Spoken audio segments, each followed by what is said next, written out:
Oke, selamat berjumpa kembali saudara-saudara sekalian. Kali ini kita akan membahas tentang uji korelasi, uji statistik menggunakan Spearman correlation. Nama lengkapnya Spearman rank correlation. Jadi ini merupakan salah satu uji statistik untuk mengetahui apakah terdapat korelasi antara dua variabel, ya. Kedua-duanya biasanya variabel bebas. Dan untuk metode uji korelasi Spearman itu sebetulnya tidak membutuhkan uji normalitas data. Artinya data tidak harus terdistribusi secara normal. Kenapa demikian? Nanti kita akan bahas bahwa sebetulnya tidak butuh normalitas data. Ini bukan uji non parametrik. Biasanya membutuhkan dua buah variabel, ya. Tujuan daripada uji korelasi Spearman biasanya yang pertama untuk melihat hubungan atau korelasi dua variabel, ya. Melihat korelasi dua variabel. Lalu yang kedua, melihat kekuatan hubungannya seperti apa. Jadi nanti hubungan itu terdiri pada korelasi lemah sampai korelasi sempurna, ya. Sebetulnya ada pembagian-pembagian tersendiri, ya. Beberapa referensi itu membaginya, ya, mulai dari 0 sampai 0,25, kemudian sampai dengan 1, mulai pada korelasi lemah sampai korelasi sempurna. Apabila koefisien korelasinya itu 1, nanti kita akan lihat maka dia termasuk dalam korelasi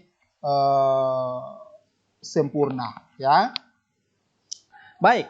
Kemudian yang berikutnya itu melihat arah hubungannya.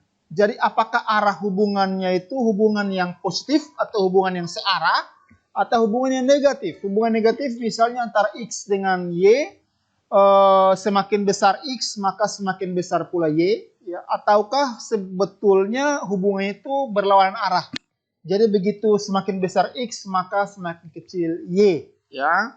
Atau tidak ada hubungan sama sekali. Itu bisa jadi seperti itu. Kalau tidak ada hubungan sama sekali, maka tujuan yang ketiga diabaikan saja karena tidak ada hubungan, ya. Baik, saudara, kita langsung saja kepada contoh kasus. Jadi misalnya kita punya sebuah kasus hubungan antara lama pengobatan tuberkulosis atau TB dengan tingkat depresi pasien. Nah, saya sudah memiliki contoh data responden, ya, yang diambil oleh mahasiswa. Yakni lama pengobatan TB itu di sini saya cuma menggunakan 1 sampai 2 bulan walaupun biasanya 1 sampai 6 bulan. Kemudian tingkat depresi itu digolongkan 1 sampai dengan 4, ya. Jadi 1 tidak ada depresi, kemudian 4 tingkat depresi level 4. Nah, saudara-saudara sekalian, saya sudah menyiapkan datanya dalam bentuk Excel, ya. Ini datanya saya buka dulu dalam bentuk Excel. Ini kemudian nanti kita akan uji pakai SPSS berdasarkan 3 analisis Spearman ini, ya.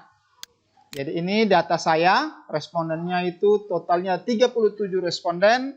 Ini tingkat depresi, ini lama pengobatan, ya. Saudara-saudara, saya buka dulu SPSS-nya. Saya menggunakan SPSS 25 versi 25, tapi sebetulnya saudara boleh gunakan SPSS mana saja juga boleh, ya. Anda boleh gunakan SPSS mana saja, ya. Menunya itu sama persis. Di sini saya menggunakan versi 25. Kemudian kasus yang kita angkat di sini ada. Nah, kalau saudara buka SPSS-nya muncul 2 window. Window yang ini bisa di close saja, ya. Di close saja. Kalau kita hanya punya window ini yang output juga di close saja. Pilih no, kita pakai window yang ini yang dipakai, ya. Tahap pertama adalah klik tab bagian variable view. Di sini kita bikin sebuah double klik sebuah variabel bernama X. Kemudian variabel yang kedua bernama Y. Jadi X nanti adalah lama pengobatan, kemudian outputnya adalah tingkat depresi. Untuk label ini kita sebut saja ini lama pengobatan. Kemudian yang Y adalah tingkat depresi. Tingkat depresi. Tingkat depresi. Saya minta maaf, saya perbaiki dulu ini. Tingkat depresi, ya. Nah, silakan pindah ke data view. Kita sudah tahu bahwa X adalah lama pengobatan. Maka saya pergi bagian lama pengobatan, saya copy di blok dimulai dari responden 1. Saya blok ke bawah sampai dengan responden 37, saya copy. Caranya masuk klik satu kali di X, kemudian Ctrl V.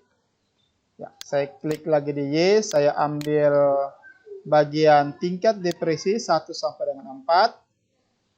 Oke, saya pergi ke sini.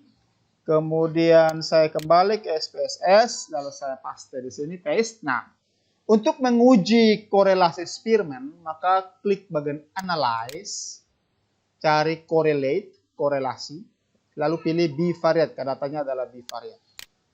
Lalu pindahkan ke bagian variables, ini satu klik di sini, pindahkan, yang ini juga klik, lalu pindahkan. Lalu ini Pearson di uncentang, dihilangkan centangnya, pilih Spearman, ya. Lalu ini biarkan to Tate, lalu ini biarkan flag significant correlation. Nah, kalau kita lihat di sini, ini tidak perlu diganti apa-apa, yang style juga tidak perlu, biarkan saja. Yang bootstrap itu juga biarkan saja. Jadi tidak ada perubahan apa-apa, hanya memindahkan saja. Kalau sudah silakan klik OK, ya, silakan klik OK. Maka sudah muncul ini non-parametric correlation. Kita bisa copy pindahkan ke PowerPoint untuk menganalisisnya di PowerPoint. Saya pindahkan, cara copy tabel ini sangat mudah. Baik untuk mengcopy tabel, mengcopy gambar, mengcopy gambar di SPSS. Copy gambar, copy tabel, SPSS itu hal yang sederhana. Misalnya kalau ini adalah gambar atau tabel, tinggal diklik kanan, kemudian pilih copy as, lalu pilih image. Maka dia akan mengkopinya sebagai image, ya. Nah, kalau sudah tinggal di copy. Saya ulangi. Kalau untuk mengcopy tabel, mengcopy grafik, ataupun di SPSS, pilih bagian yang mau di-copy, disorot saja. Kemudian klik kanan, copy as, lalu pilih image, ya, maka akan tercopy sebagai image atau gambar. Kita kembali ke sini. Di sini saya new slide dulu supaya kita mudah. Maka ini di sini paste saja langsung di sini. Pilih yang gambar, saudara-saudara. Ingat, saya ulangi. Di Word juga sama, ya, Word juga sama. Klik kanan, lalu pilih paste tapi yang gambar. Nah, kalau sudah, kita analisisnya di sini saja, ya, supaya mudah. Maka saya pindahkan ke sini, saudara-saudara. Ya, ini adalah hasilnya. Saya perbesar. Ya, minta maaf, saudara, saya agak di atas biar nanti lebih besar dan lebih mudah untuk dilihat. Oke, saya ulangi. Ya, ini adalah hasil uji statistik Spearman. Nah, kita sudah tahu bahwa di sini ada 3 hal yang bisa dianalisis di metode Spearman. Yang pertama, melihat hubungan dua variabel. Apakah terdapat hubungan yang signifikan atau tidak? Cara lihatnya adalah kita lihat p-value-nya. P-value di sini signifikan confidence levelnya 0,01. Artinya kalau dia lebih kecil dari 0,01, maka dia terdapat korelasi yang signifikan. Bila lebih besar, maka tidak terdapat korelasi yang signifikan. Nah, kita lihat signifikannya dibalik tulis sig, SIG, two-tailed, ya. Kita lihat ini 0, saudara-saudara sekalian. Artinya apa? Terdapat korelasi yang signifikan. Kenapa? Karena p-value-nya itu sama dengan 0. Sementara signifikan levelnya adalah 0,01. Maka p-value lebih kecil daripada confidence level 0,01. Maka terdapat korelasi yang signifikan antara variabel X dan variabel Y. Dalam hal ini adalah lama pengobatan dengan tingkat depresi. Jadi kalau lama pengobatan di sini adalah X, tingkat depresi adalah Y, maka yang pertama adalah ya, terdapat hubungan atau korelasi antara variabel X dan variabel Y. Sekarang kita melihat kekuatan hubungan antara dua variabel tersebut. Untuk melihat kekuatan hubungan dua variabel tersebut, itu tujuannya kita menggolongkan ke dalam apakah dia masuk korelasi lemah atau korelasi tinggi atau korelasi sempurna, korelasi kuat atau korelasi sempurna. Kita lihat di bagian correlation coefficient, ya. Ini 0,792, maka terdapat korelasi yang sangat kuat, ya. Korelasi sangat kuat antara lama pengobatan dengan tingkat depresi, ya. Jadi korelasinya sangat kuat antara, nanti saya akan bagikan di slide yang lain range itu, saudara-saudara sekalian.